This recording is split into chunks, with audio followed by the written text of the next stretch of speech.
Hello, ladies and gentlemen. I wanted to talk to you, and this is one of my Church of Tomorrow Morning videos. And I want to tell you that I have something that I thought was very important that I would like to talk about. But first, since it's in a video of a series of the Church of Tomorrow Morning, I will tell you this.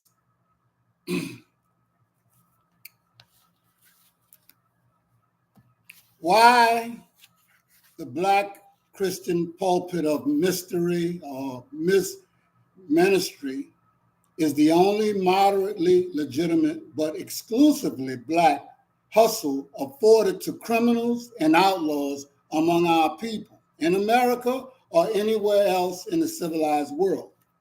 But don't get it twisted, because they were only imitating their masters.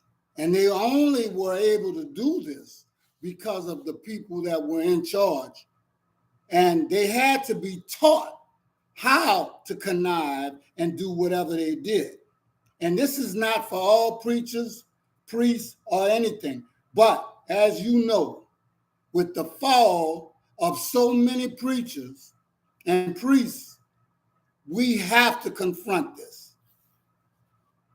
The Black pulpit is the only modern profession which rarely or never comes into conflict with the white establishment. From the pulpit, Black larceny is a legal right bestowed upon those who aspire or those who have learned the art of Christian conniving. And where did they learn this from? They learned it from the people who put them in charge. The first free Black men under the rules today we will talk about, and we shall hopefully listen to a video that talks about African American DNA shakes the very foundation of science. Okay? And while we're talking about science, it disputes centuries of lies. Now, when a lie is told, the truth should not be bought or sold. And this is a message going out to our esteemed preachers and government officials. Now let's get on with it. The concept of African Americans as walking libraries of ancestry, beautifully encapsulated into their profound resilience, flourishing creativity, and significant intellectual contributions to civilization. How is it that we have all of this knowledge, creativity? You just look at the clothes, the music, all the things that make other people rich and wealthy, but has not done anything for our communities, but wreak havoc on them. Despite the horrific history of slavery and systematic oppression, the genetic and cultural heritage of African Americans rooted in diverse traditions of West and Central Africa has served as a wellspring of strength and innovation. This ancestral legacy has not only enabled survival, but also has fueled remarkable achievements in various fields. The resilience of African Americans is deeply intertwined with the memory carried within their genetic code. Their ancestors endured unimaginable hardships, yet they preserved family, community, and a strong sense of spirituality, thus demonstrating an incredible ability to adapt and thrive in the face of adversity, even today. This inherited strength continues to empower African Americans to overcome ongoing challenges and contribute meaningfully to society. Who were the authors of society anyway? But we'll get to that.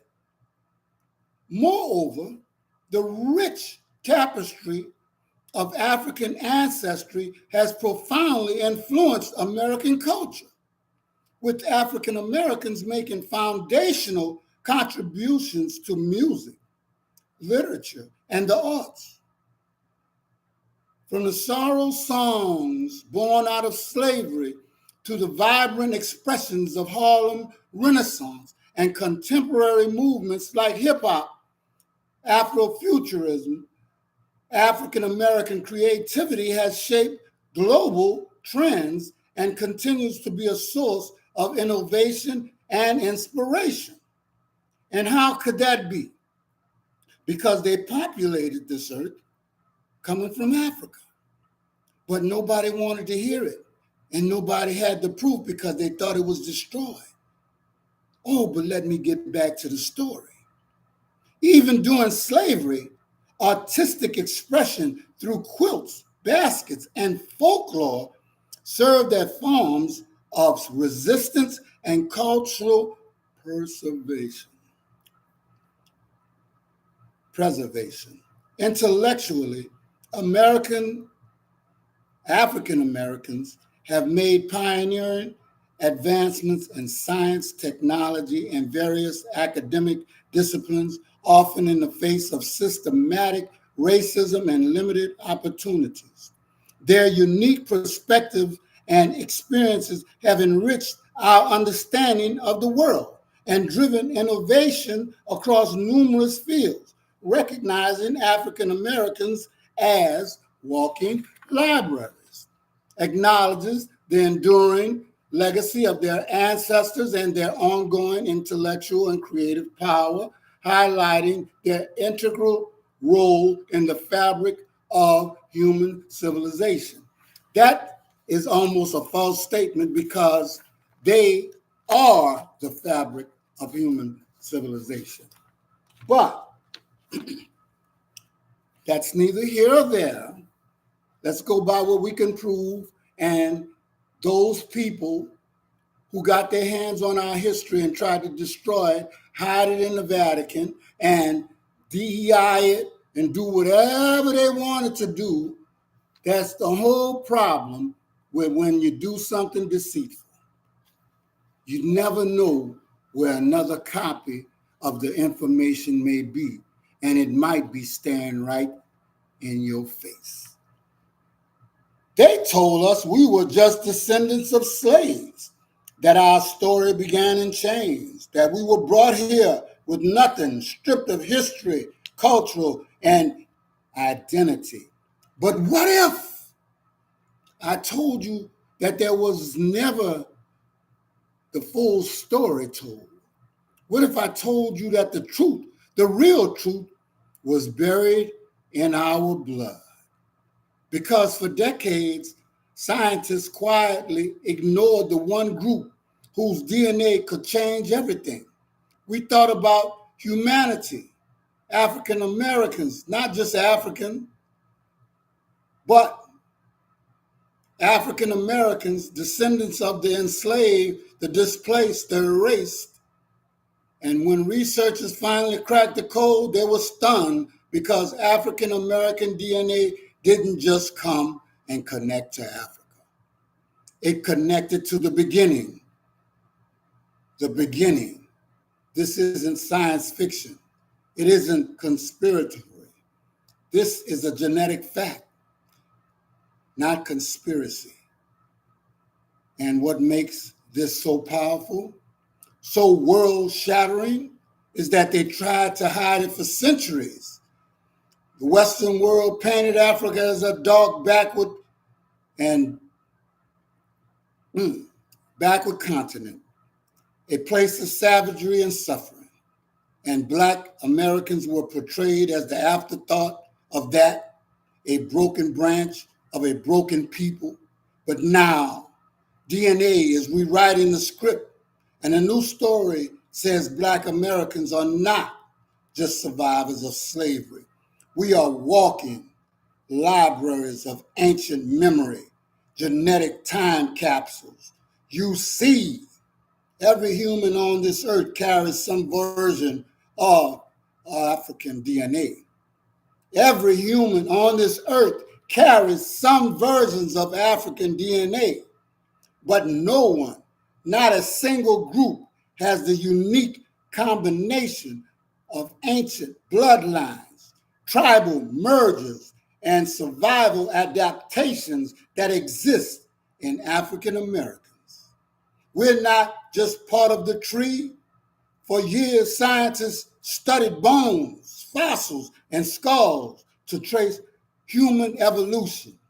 But it wasn't until Human Genome Project that something wild happened. They started finding that they called genetic diversity hotspots. These were regions of DNA that had more variations than African Americans, being merely descendants of slaves, overlooks a rich, complex heritage that is deeply embedded within our DNA. Revising historical narratives, the text begins by debunking the simplistic view of African American stories commencing with slavery. The author posits that African American DNA carries remnants of ancient humanity, linking them not only to Africa, but to primordial heritage that predates many known civilizations.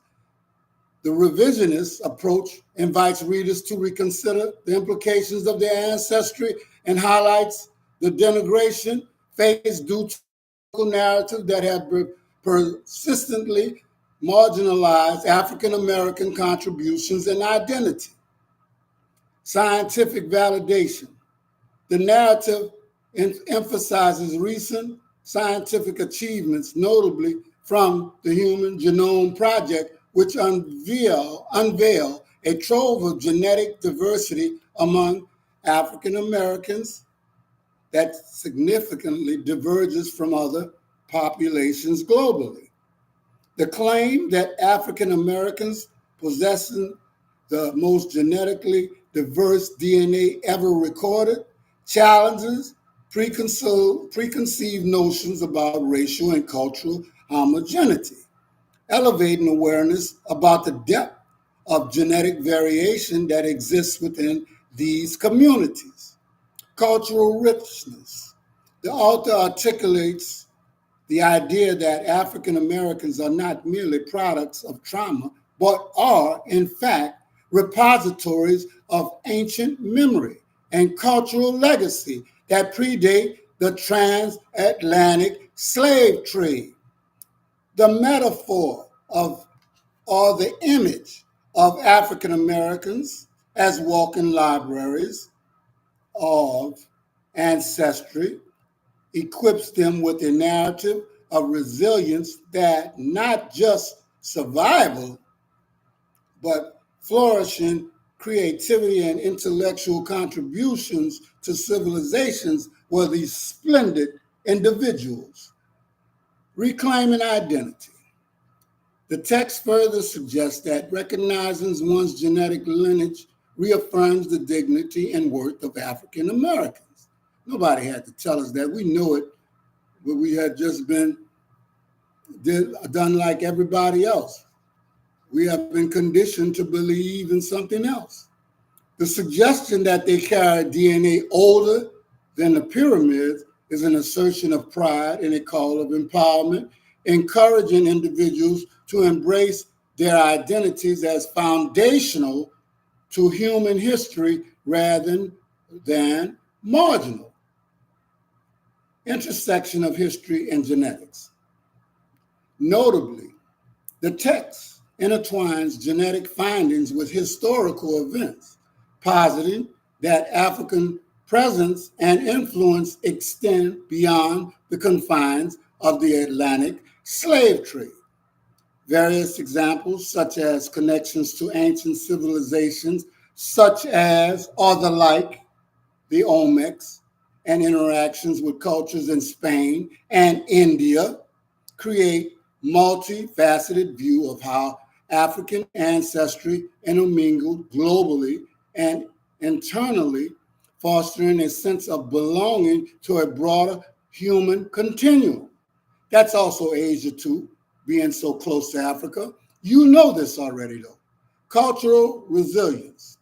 The author draws attention to the adaptability and resilience reflected in genetic expressions of surviving traumatic histories. The emphasis on inherited trauma as well as inherited strength points to a broader understanding of the genetic, points to a broader understanding of genetics, where resilience is as much an inherited trait as adversity. This transformative view repositions African Americans as progenitors of endurance and innovation, and let me say, progenitors of people.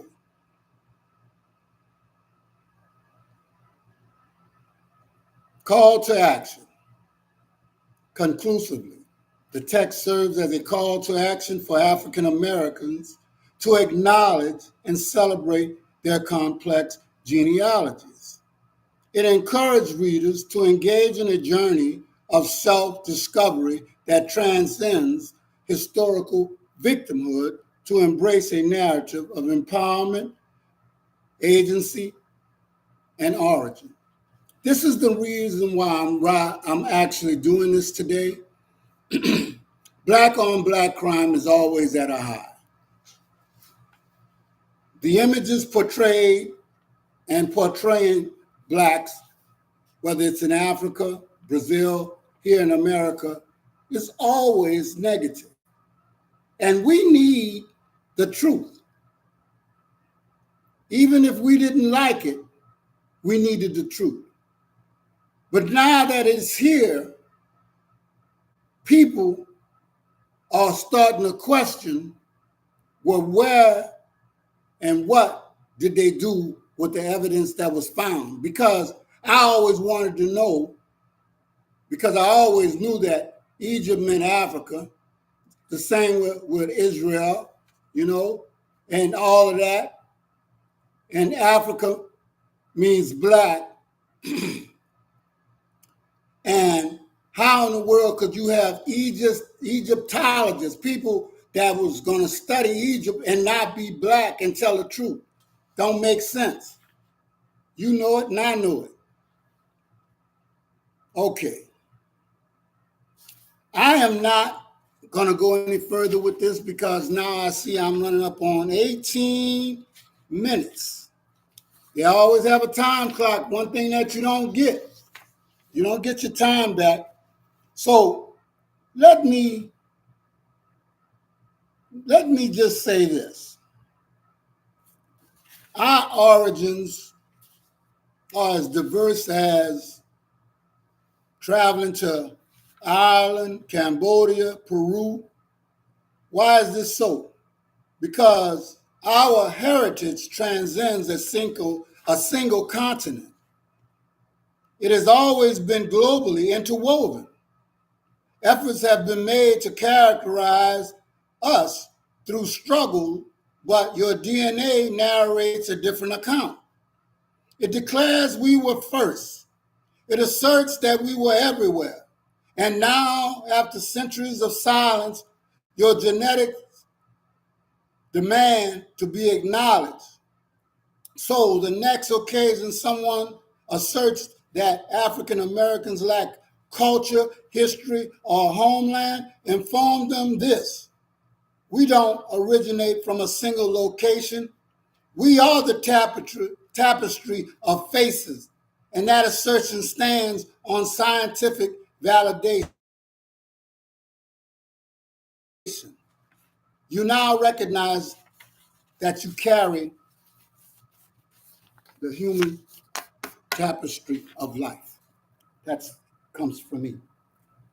And before I go, Anthony Browder had a timeline that I started and I never finished. I intend to finish that timeline.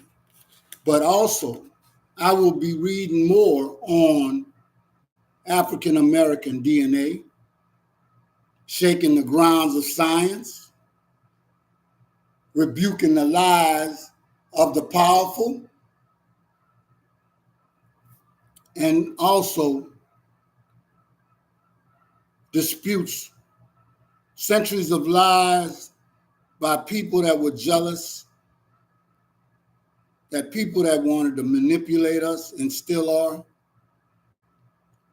But I understand why now. If you knew a people were so powerful and that their genetic makeup was within each and every individual,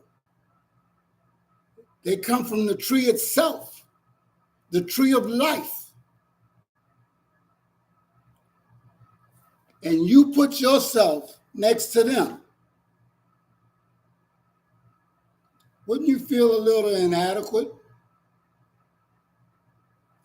Wouldn't that make you jealous? Wouldn't you want to harm and keep those people in a position so that they never rise again? This concludes the Church of Tomorrow Morning, African American DNA. We love you.